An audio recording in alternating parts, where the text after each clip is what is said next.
시청자 여러분 안녕하십니까? 홍희정입니다. 남북의 창 시작하겠습니다.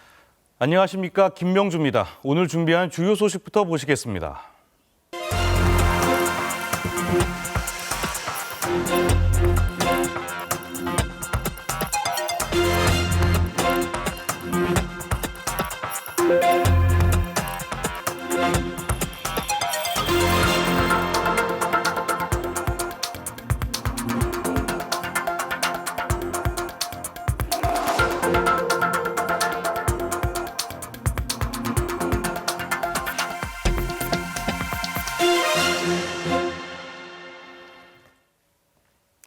코로나19 확진자가 한 명도 없다고 주장하는 북한도 연일 방역 강도를 강화하고 있습니다. 북한 전역의 방역 수준도 초특급 수준으로 격상했는데요. 바이러스가 진입하지 못하도록 2중, 3중 봉쇄 장벽을 평양에 구축했는데 이렇게 봉쇄가 장기화되면서 경제적 어려움은 한층 더 가중되는 분위기입니다.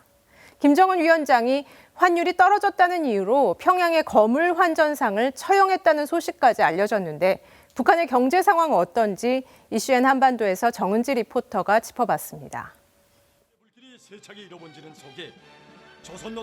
최근 북한 조선중앙TV가 방송하고 있는 코로나19 예방 프로그램입니다. 단 한 번의 실수도 있어서는 안 된다며 주민사상 교육을 강조하고 있습니다. 국경을 더욱 철통같이 닫아매고 1000만 번 중 단 한 번의 실수도 순간의 해이도 절대로 용납되지 않는 조국보위, 인민보위의 제1선 최전선입니다. 노동신문도 비상방역전에서 0.001%의 애누리도 절대로 허용될 수 없다고 강조했습니다. 북한은 최근 코로나19 우려 때문에 주민들의 어로 활동과 소금 생산까지 중단시켰다고 국정원이 국회에 보고했습니다. 바닷물이 코로나19 때문에 오염되는 것을 우려한 조치입니다. 그래서 코로나 때문에 외부 물자를 안 받는 편집점이 얼마나 심하냐면 중국이 주기로 한 쌀 중에 지금 11만 톤이 대련항에 있는데 코로나 때문에 안 받고 있답니다. 북한 당국은 최근 방역 단계를 초특급 수준으로 격상했습니다. 가장 높은 방역 단계인데 일부 상점이나 음식점, 목욕탕 등의 영업이 중지되고 주민 이동에도 제한이 걸렸습니다. 비상방역 규정부터 생각하고 엄격히 준수하는 것을 체질화 생활화하며 서로 방조하고 서로 통제하는 방역 분위기를 고조시켜 나가야 합니다. 강도 높은 지역 봉쇄도 잇따라 단행되고 있습니다. 지난달 초 북중 접경의 해산시가 외화 밀반입 유통이 적발돼 봉쇄된 이후 5일 나선시, 6일 남포시, 20일엔 평양시까지 잇따라 봉쇄됐습니다. 평양 시내 곳곳에서는 오가는 주민들을 대상으로 체온 검사와 물자 소독도 진행되고 있습니다. 지난달 21일엔 자강도가 조미료 밀수 적발을 이유로 봉쇄되기도 했습니다. 코로나로 인한 국경 봉쇄, 또 국제 제재로 인한 경제적 어려움, 그리고 올해 자연재해 등으로 3중의 어려움을 겪고 있을 것으로 예상을 하고 있습니다. 북한 당국은 아직 확진자가 없다는 입장인 가운데 최근 심상치 않은 기류도 감지되고 있습니다. WHO 평양 사무소장은 북한에서 최근 몇 주간 코로나19 검사를 일주일 평균 1,600회 정도 시행하고 있다고 밝혔습니다. 지난달 25일까지 진단검사를 받은 북한 주민이 약 17,000명에 불과한데 주목할 만한 증가세로 보입니다. 북한이 코로나19로 인한 봉쇄 조치를 더욱 옥죄면서 북한 경제에도 위험 신호가 감지되고 있습니다. 북한 당국이 외화 사용을 금지시키면서 달러화 가치가 3주 만에 20% 이상 급락했고요. 식료품 가격도 최근 4배 가까이 폭등했습니다. 급기야 김정은 위원장이 노동당 정치국 회의를 주재하고 경제 운영 실태를 호되게 질책했습니다. 노동당 정치국 회의를 소집한 김정은 위원장 앞에 담배값과 재떨이가 눈에 띕니다. 왼손에는 담배 한 개비가 들려 있습니다. 지난달 북한이 금연법을 채택한 이후로도 김정은 위원장은 담배를 끊지 않고 있는 것으로 추정되고 있습니다. 답답한 듯한 표정으로 회의를 주재하던 김 위원장은 경제기관들이 맡은 일을 제대로 하지 못하고 있다고 비판했습니다. 경제지도기관들이 주관주의와 형식주의를 극복하지 못하고 있는 실태에 대하여 심각히 비판했으며 8차 당대회를 한 달여 앞둔 상황에서 경제에 대한 위기감을 드러냈다는 분석입니다.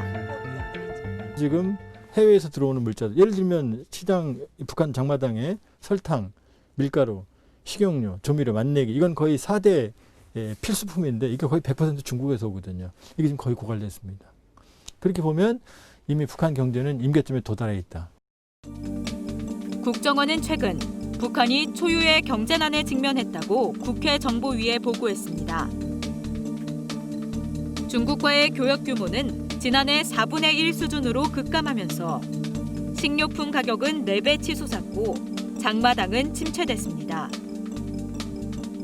특히 지난 10월 북중 교역량은 지난해에 비해 99% 이상 감소해 사실상 교역이 중단된 상태라고 통일부 당국자는 밝혔습니다. 김 위원장 집권 이후 산업 가동률이 최저 수준으로 떨어졌고 쌀 생산량도 올해 20만 톤 정도 감소할 것으로 전망됩니다. 이런 경제난 때문에 김 위원장이 비합리적인 조치를 내놓고 있다고 국정원은 분석했습니다. 지난 8월 물자 반입 금지령을 어긴 핵심 간부를 처형하고 지난 10월에는 환율 급락을 이유로 평양의 거물 환전상을 처형하는 등 극약 처방에 나섰던 겁니다.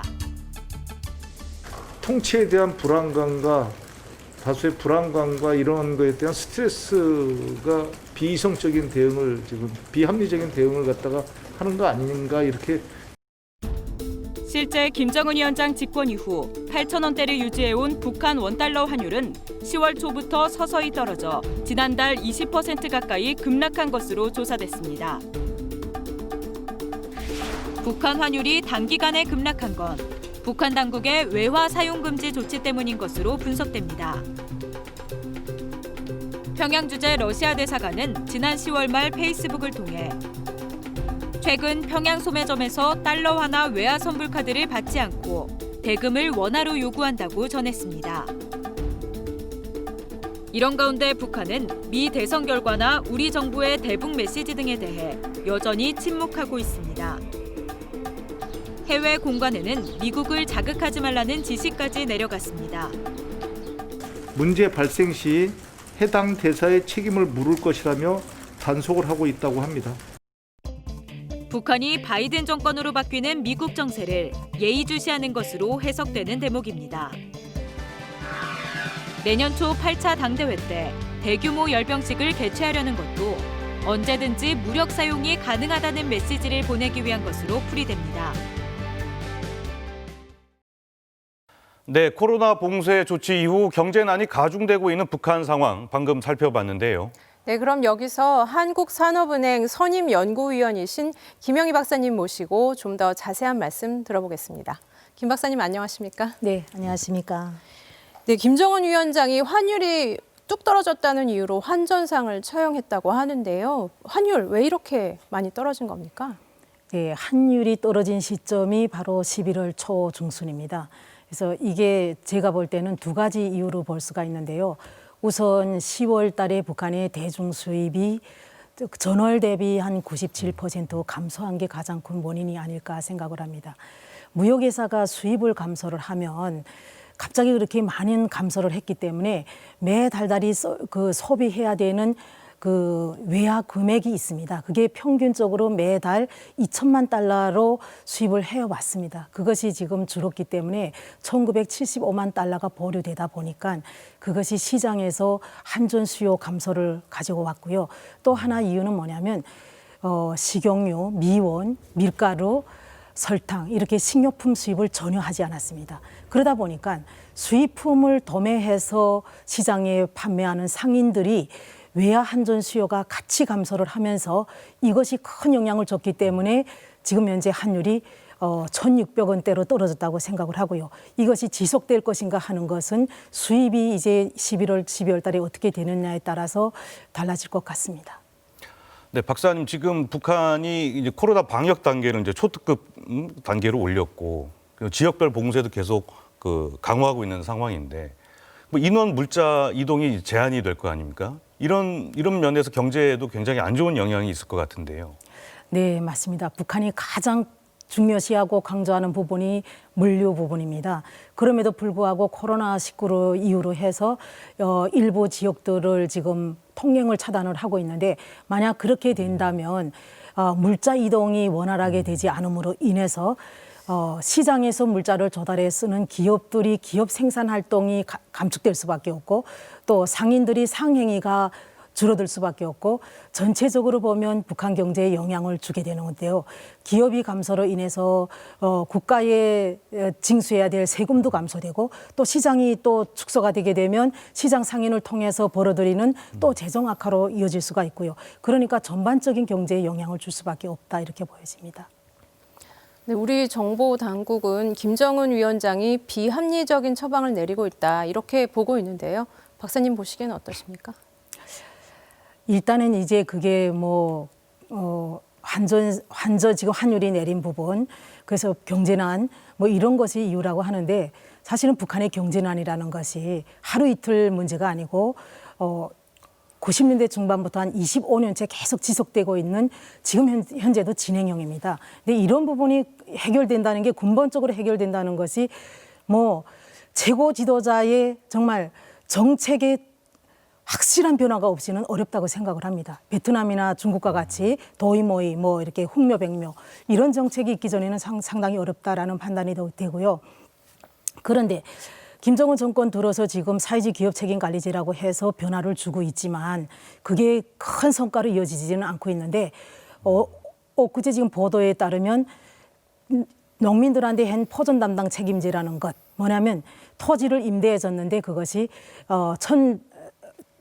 1,000평에서 5톤이 나오던 게 10톤이 나왔다고 합니다. 그러니까 그런 것처럼 개인한테 임대해줘서 성과가 나는 것처럼 기업도 개인이 영업 활동을 할 수 있는 예를 들면 중국과 같이 그런 식으로 변화되지 않느냐 경제난은 극복되기가 어렵고 그 어떤 처방도 먹히지 않을 거라고 생각을 합니다. 박사님, 지금 우리 정부가 이제 코로나 방역 협력도 추진하고 있고 이걸 계기로 해서 이제 남북 교류에 물꼬를 터보겠다는 구상인데, 근데 북한이 언제까지 우리 정부의 이런 제안을 거부할 거라고 보십니까? 사실 북한은 이제 경제적으로 어렵거나 이럴 때마다 한국뿐만 아니라 국제사회에 손을 내밀어 온 건 사실입니다. 그래서 인도적 지원을 상당히 바래왔고요. 그래서 기존까지는 북한이 순수한 인도적 지원을 바랬습니다. 그런데 지금 들어서는 북한이 뭐냐면 개발을 추구하는 상황에 왔기 때문에 인도적 지원도 개발과 결합된 인도적 지원을 원하고 있습니다. 그런데 이 개발은 자금과 장비가 안 들어가면 안 됩니다. 그것은 결국은 또 제재하고 맞물려 있습니다. 그래서 참 어렵긴 한데 내년도는 8차 당대회가 있고 또 국가경제발전 5개년 전략을 수행하는 첫 해이기 때문에 성과를 내야 되고 주민들의 피부에 와닿는 것이 있어야 되기 때문에 내년도는 조금 기대해봐도 되지 않을까 싶습니다. 네. 네, 지금까지 김영희 한국산업은행 선임연구위원 모시고 자세한 얘기 들어봤습니다. 예. 박사님 감사합니다. 네, 감사합니다.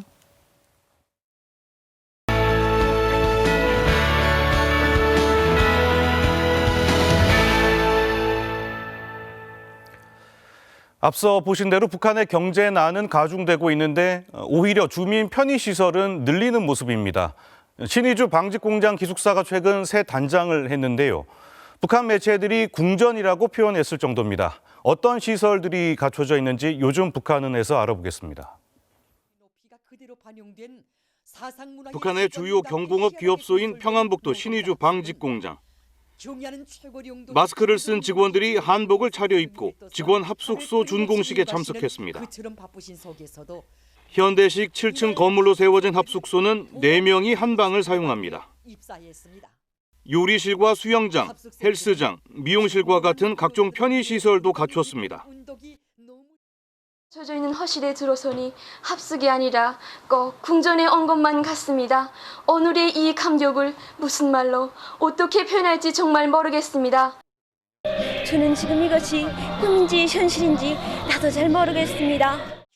지난 2018년 이곳을 방문한 김정은 위원장은 공장 시설이 낡은 데다 직원들의 생활 조건도 뒤떨어져 있다며 크게 질책한 바 있는데요. 북한 관영 매체들은 이번에 합숙소 준공 소식을 일제히 보도하며 생산성 향상을 강조했습니다. 당지 8차 대회를 향한 자력갱생 대진군에서 끊임없는 생산적 강량을 일으킴으로써 나라의 경공업 발전과 인민생활 향상에 적극 이바지할 데 대해서 강조했습니다. 이 밖에 양강도 양로원과 5,000석 규모의 사리원 야외극장 준공 소식도 전해졌는데요. 북한의 이런 움직임은 코로나19와 대북 제재 속에서 주민 편의시설을 잇따라 확충해 민심의 동요를 막으려는 행보로 풀이됩니다. 코로나19로 인해 북한에서도 대형 행사 개최가 쉽지 않은 상황인데요. 당 창건 75주년 기념으로 열렸던 국가미술 전람회를 북한 매체가 대대적으로 소개했습니다. 요즘 북한에서는 어떤 작품들이 인기를 끌고 있는지 함께 감상해 보시겠습니다.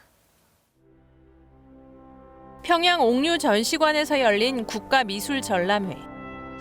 당 창건 75주년을 기념해 당의 업적을 기리는 회화와 조각, 수혜 작품 등 총 600여 점의 작품이 전시됐습니다. 흐드러지게 핀 꽃과 나무들, 얼핏 보면 단순한 풍경화 같지만 노동당 상징물들이 그려져 있습니다. 북한에서 주체 미술은 사회주의 정책의 선전수단으로 활용되고 있는데요. 저국보위도 사회주의 건설도 우리가 다 맞자는 이 전투적 구호를 뼛속 깊이 새긴 우리 인민군 군인들의 투쟁 모습을 반영한 이런 작품들이 많이 전시되었습니다. 북한의 혁명 성지인 백두산은 작품에서 빠지지 않는 단골 소재입니다. 북한 최대 미술단체인 만수대 창작사 작가들은 지난 봄 답사차 백두산을 찾기도 했는데요. 백두산지구 혁명전적지를 또다시 찾고 보니 혁명전통 주제의 미술작품을 더욱 훌륭하게 창작해냄으로써 정면 돌파전에 떨쳐나선 우리민들의 혁명열, 투쟁열을 더욱 고조시켜 나가는 데 적극 기여하겠습니다. 올해는 태풍 피해가 컸던 만큼 수해를 입은 주민들의 모습도 소재로 많이 다뤄졌습니다.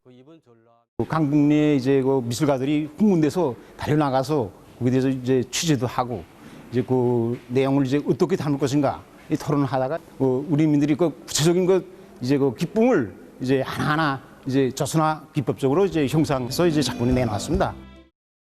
북한을 상징하는 소나무와 풍산개를 정성스럽게 수놓은 수혜 작품도 관람객들의 눈길을 끌었습니다. 지금까지 요즘 북한은이었습니다.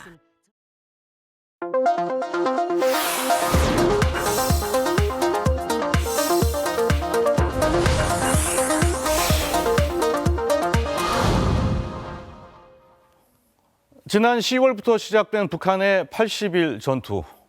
대북 제재 와중에 코로나19 사태를 겪으면서 역대급 태풍 피해까지 삼중고에 시달리던 북한이 꺼내든 속도전 카드인데요. 내년 초 8차 당대회까지 이제 한 달 정도 남았는데 북한 당국의 선전처럼 과연 성과를 낼 수 있을까요? 이번 주 클로즈업 북한에선 80일 전투가 어떻게 진행되고 있는지 그리고 북한식 속도전의 한계는 무엇인지 분석했습니다. 이른 아침 김정숙 평양 방직공장. 북한의 대표적인 방직공장이다. 출근하는 공장 직원들 사이로 선동 대원들의 모습이 눈길을 끈다. 생산자 대중을 미훈 창조로 불러일으키기 위한 공장 곳곳에는 80일 전투 선전물들이 붙어 있고 생산량 증대를 위해 박차를 가하고 있다. 방직 작업이 한창인 공장 직포공들도 80일 전투에 대한 각오가 남다르다. 정말 마음속으로 맹세를 다졌습니다. 우리 더 많은 손을 짜자. 더 많은 손을 생산해서 경례하는 모습을 사랑에 보답하자. 정말 흘러가는 시간이 군분 처처가 얼마나 아까운지 모르겠습니다. 80일 전투 기간에 1년분 계획을 더해서 올해 꼭 4년분 임경대계를 완수하겠습니다. 북한 매체는 이 직포공들을 일을 빨리 해내는 준마 처녀에 비유하며 생산 계획 초과자들을 별도로 소개하기도 했다.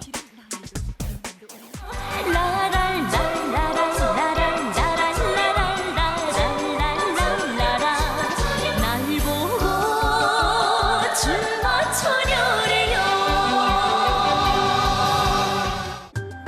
80일 전투는 북한에서 흔히 볼 수 있는 풍경이다. 코로나19 방역 현장, 수해 복구 지역은 물론 주요 건설 현장과 농장에 이르기까지 전 지역, 전 분야에 걸쳐 모든 주민이 80일 전투에 총동원되고 있다 해도 과언이 아니다. 지난 10월 초 제7기 19차 노동당 정치국 회의에서 80일 전투가 처음 언급됐다. 내년 1월 8차 당 대회까지 전방위 속도전을 벌이기로 결정한 것이다. 우리는 유례 없이 엄혹한 우리의 시련과 난관들을 과감히 정면 돌파하며 당제 8차 대회를 높은 정치적 열의와 노력적 성과로 맞이하기 위하여 전 당적, 전 국가적으로 연말까지 80일 전투를 전개할 때 대한 책임적이며 중대한 결심을 내렸습니다. 고강도 대북제재 장기화와 국경 봉쇄까지 이어진 코로나19 사태, 그리고 대규모 수해까지 닥친 북한. 뚜렷한 경제적 성과가 없는 상황에서 80일 전투를 통해 가시적 성과물을 내놓겠다는 의도로 분석된다. 다음 내년 제8차 당대회 때 새로운 국가 경제 발전 5개년 계획을 또 제시해야 되는 회의이기 때문에 상당히 중요한 시기라고 생각을 합니다. 그리고 그에 앞서서 무엇보다도 북한은 이제 그 코로나19뿐만 아니라 이제 제재, 그리고 또 올해 굉장히 큰 홍수 피해가 있지 않았습니까? 그래서 이런 그 삼중고를 또 그 내부적으로 어떻게 그 해결을 해야 되는지 상당히 그 중요한 관건이라고 생각을 하고 있기 때문에 총력전을 기울이고 있다고 생각이 됩니다.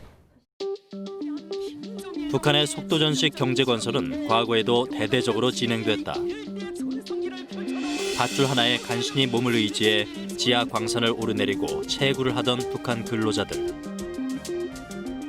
생명의 위험도 무릅쓰고 한 몸을 서슴없이 내대며 평범한 사람들을 불굴의 토사들로 키웠습니다. 1974년 북한 당국이 처음으로 속도전을 벌인 70일 전투의 현장이다. 주요 생산 현장마다 속도전, 70일 전투 구호를 내걸었고 주민들의 노동력도 동원됐다. 1980년 6차 당 대회를 앞두고는 100일 전투가 이어졌다. 북한을 대표하는 체육시설인 창광원, 북한의 최대 산부인과인 평양산원도 모두 1980년 100일 전투의 산물이다. 청정의 100일 전투를 통하여 우리 인민은 혁명과 건설에서 눈부신 성과를 이룩한 승리자의 긍지를 안고 당제 6차 대회를 뜻깊게 맞이할 수 있었습니다. 김정은 위원장도 경제 성과를 내기 위해 속도전식 전투를 활용해왔다. 2016년엔 7차 당 대회를 앞두고 70일 전투를 벌였다. 북한 당국이 70일 전투의 대표적인 성과로 내세우는 곳은 백두산 영웅청년발전소다.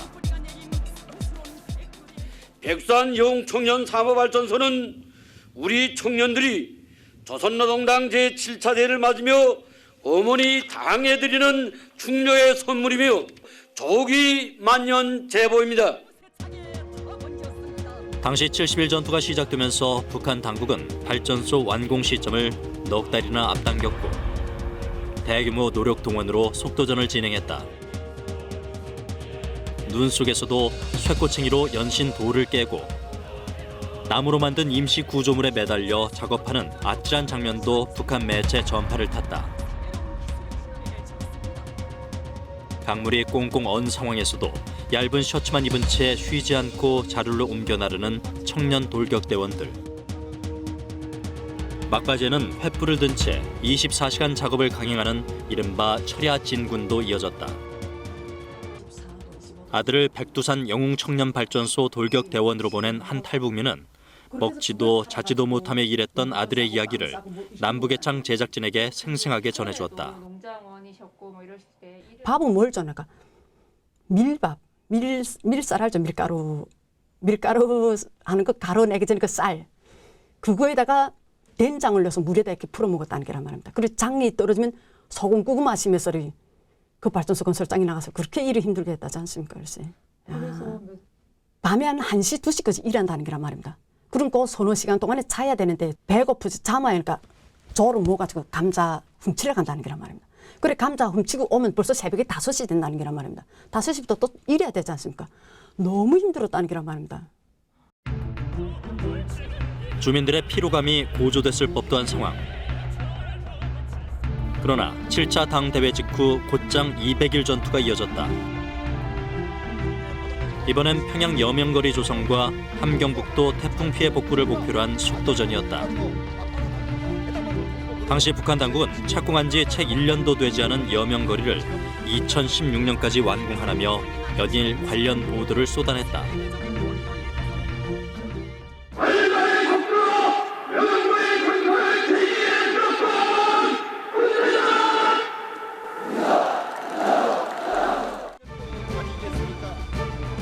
또다시 수많은 인력이 동원돼 그야말로 불철주야 공사가 진행됐고 북한 당국은 기적의 창조라 부르며 유례없는 속도전을 선전했다. 어제 저녁에 봤는데 오늘 왔으니까 또 딴 데 온 것 같단 말입니다. 아 정말 꿈나라인 것 같습니다. 아니 꿈에서도 생각 못하지요 뭐. 여러분, 충성의 80일 전투가 시작된 지 40여일이 흘렀습니다. 지난 10월 시작된 80일 전투는 이제 절반을 넘어섰다. 북한 매체는 연일 전투 성과를 선전하고 있다. 그러나 속도전식 전투를 경험한 탈북민은 이번 겨울이야말로 북한 주민들에게 그 어느 때보다 엄혹한 시기가 될 것이라고 전망한다. 그 전투 붙을 때는 다른 때보다 노력적 성과를 맞이해야 되니까 아마 1.5배 한 2배씩 100%, 150%, 200%를 완수해야 된다는 그런 구호까지 써붙이니까나 무조건 완전 전투할 때는 막말에 진짜 노동 달랜데 같습니다. 그렇게 일을 세게 합니다. 강도가. 말 그대로 진짜 전투입니다. 하지만 오로지 주민들의 노동력 동원만으로 이루어지는 속도전은 실질적인 경제 성과를 내는데 한계가 있다는 것이 전문가들의 지배적인 평가다. 이러이러한 계획들은 잘못됐다라고 이제 반성하거나 질책하는 또 그런 부분들이 나오잖아요. 특히 이제 중화학공업 부분에서 이제 금속이라든지 뭐 화학이라든지 이런 부분에 대해서는 이제 이걸 잘 못했다. 앞으로는 어떻게 하겠다. 이런 내용들이 나오는데 그런 부분들은 이제 그 성과로 처지지 않는 이제 그 목표를 달성하지 못하는 그런 부분이라고 할 수가 있습니다. 내년 1월 8차 당대회에서 새로운 국가경제발전 5개년 계획을 제시하겠다고 예고한 북한. 대북제재와 코로나19, 자연재해라는 삼중고를 돌파하기 위한 80일 전투로 북한 주민들의 피로감은 더욱 가중될 것으로 보인다.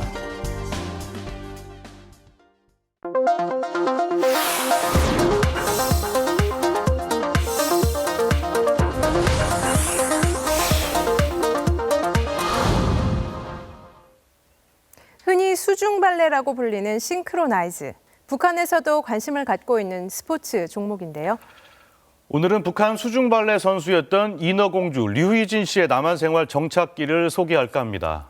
북한에서 국가대표까지 지낼 정도로 실력이 출중해서 한국에 온 이후로도 수중발레 코치로 일해왔다는데요. 코로나19 때문에 수영장들이 계속 문을 닫고 있는데요. 그래도 꿈을 잃지 않는 류희진 씨를 최윤아 리포터가 만났습니다. 한적한 수영장에서 힘차게 물을 가르는 소리가 들립니다. 물속에서 홀로 연습에 매진하고 있는 류희진 씨. 현란한 발동작을 보니 일반 수영은 아닌 것 같은데요. 희진 씨! 안녕하세요. 네, 안녕하세요. 뭐 하고 계세요, 희진 씨 지금? 저 지금 물에서 즐기고 있어요. 싱크로나이즈는 수영 종목의 일부분인데요. 물에서 아름다운 예술 동작으로서 사람들에게 보여주는 그런 스포츠 종목이에요. 평양에서 살던 희진 씨는 5년 전 혼자 탈북해 한국에 정착했습니다. 8살 때 북한 수영 코치에게 발탁돼 수중 발레를 배우기 시작했다는데요. 수영장에 발이 닿지도 않는 그런 아기 때부터 한 거죠. 제 의지보다는 뽑혀서 했던 것 같아요. 희진 씨는 16살 때부터 3년간 북한 수중 발레 국가대표 선수였습니다. 세계 무대에서 원대한 꿈을 펼치고 싶었지만 북한의 수중 발레 대표팀은 운동만 하는 게 아니었습니다. 북한에서 제가 수중 공연을 참 많이 했잖아요. 체제 선전을 위한. 그럴 때는 행복하다는 느낌을 못 받고 했었어요. 근데 한국에 와서 제가 63빌딩에서 뭐 싱크로 셔도 하고 이렇게 수영을 하고 있으면 참 내가 물을 좋아하는 사람이었구나, 이런 과거에 느끼지 못했던 행복감이 느껴지는 것 같아요. 어렸을 적 수중 발레를 함께했던 친구들이 여전히 그립다는 희진 씨. 고향 생각이 날 때마다 실력이 녹슬지 않도록 연습에 몰두합니다. 북한에서 수중 발레 국가대표였던 류희진 씨. 선수 생활을 그만둔 지 10년이나 넘었지만 그 기량은 여전히 녹슬지 않았는데요. 희진 씨는 한국에서도 그 실력을 인정받았습니다. 연습을 마친 희진 씨가 또 다른 수영장을 찾아갔는데요. 얼마 전까지 코치로 있던 수중 발레 클럽입니다. 안녕. 와, 오랜만. 나 진짜 깜짝 놀랐어. 미루가 키가 나만해진 거야. 몇 달 못 본 새. 너무 즐거웠어요. 선생님 얼마 만에 보는 거예요? 반년 조금 넘은 거. 반년? 한국 수중 발레 대표 선수 출신이 운영하는 클럽인데요. 희진 씨는 이곳에서 재능을 살려 중학생 선수들을 지도했습니다. 제가 선수 생활을 할 때 북한 선수들이랑 라이벌이었어요. 아시안 게임을 할 때. 그래서 그 정도로 기술력이 굉장히 좋아서 좀 선수들하고 얘기도 해보고 싶고 아무래도 말이 잘 통하잖아요. 그래서 궁금했던 부분이 많았는데 그래서 오히려 기술적이나 훈련은 걱정이 딱히 안 됐어요. 희진 씨한테 수중 발레를 배운 아이들은 선생님의 다양한 기술에 매번 놀랐다고 하는데요. 저희가 원래 훈련했을 때는 이런 율동 같은 걸 안 했는데 비즈니스에 오고 나서 율동하니까 색달랐어요. 쌤이 알려준 것 중에 기억나는 동작 하나 해줄 수 있어요, 혹시? 약간 이렇게. 이렇게? 네. 남한식 훈련이랑 북한식 훈련이랑 섞어서 해야 됐다 할까? 진짜? 네. 이게 어떻게 달라? 남한식 훈련이랑 북한식 훈련이? 북한식 훈련이 더 빡세요. 한국에 와서 제가 북한 선수들이 아닌 한국 선수들을 가르치고 있다는 것 자체가 참 드라마 같은 이야기가 아닌가 싶고요. 가르치면 뭔가 힐링이 되는 되게 재밌어요.